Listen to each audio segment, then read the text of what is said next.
Welcome to my weekly video series. My name is Sigrun Benjamin and I'm a realtor with Wycott Realtors Integrity Group on Florida's beautiful Treasure Coast.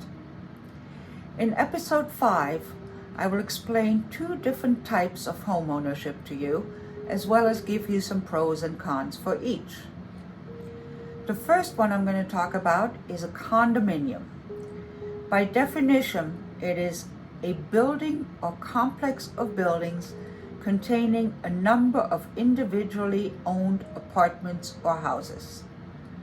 Most of us automatically think of an apartment when they hear the term condo, so you might be surprised to learn that a townhouse can be a condo, and even sometimes a freestanding single-family home is owned under a condominium association. Condos are a popular style of housing on the Treasure Coast. With a condominium, you only own the inside of your unit and maybe the inside of a garage or a carport. The exterior and all the common areas and elements are owned by the condominium association. They are also responsible for the upkeep of all those items. The other type of ownership, which happens to also be the least restrictive type of ownership, is called fee simple.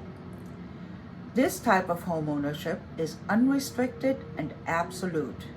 The owners can modify the property, tear it down, rent it out, sell it, use it as security for a loan, or pass it on to their heirs to do with as they please.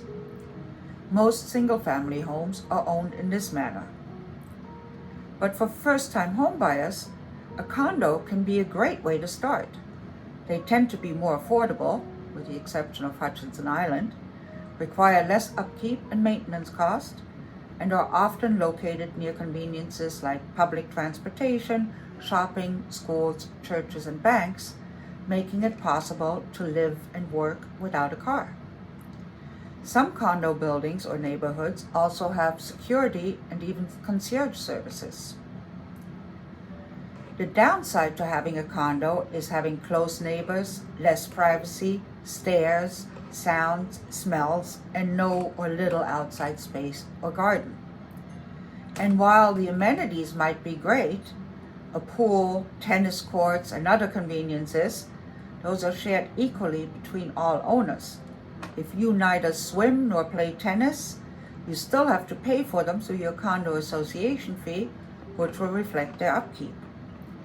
It's a little like buying a gym membership on January 1st and then never using it, except on a much larger scale. So consider that when picking a community.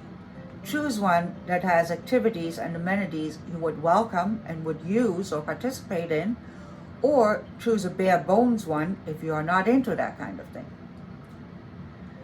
Condos often have much stricter regulations than townhouse HOAs. Townhouses are a great solution if you want a little more space and flexibility, a little yard, and sometimes even a garage. As I mentioned, townhouse ownership varies from community to community. It could be condo, it could be fee simple. This will determine, for example, who owns and is responsible for the upkeep of front and backyards. In a condo association, this is almost always done by the association. In fee simple, it may not be.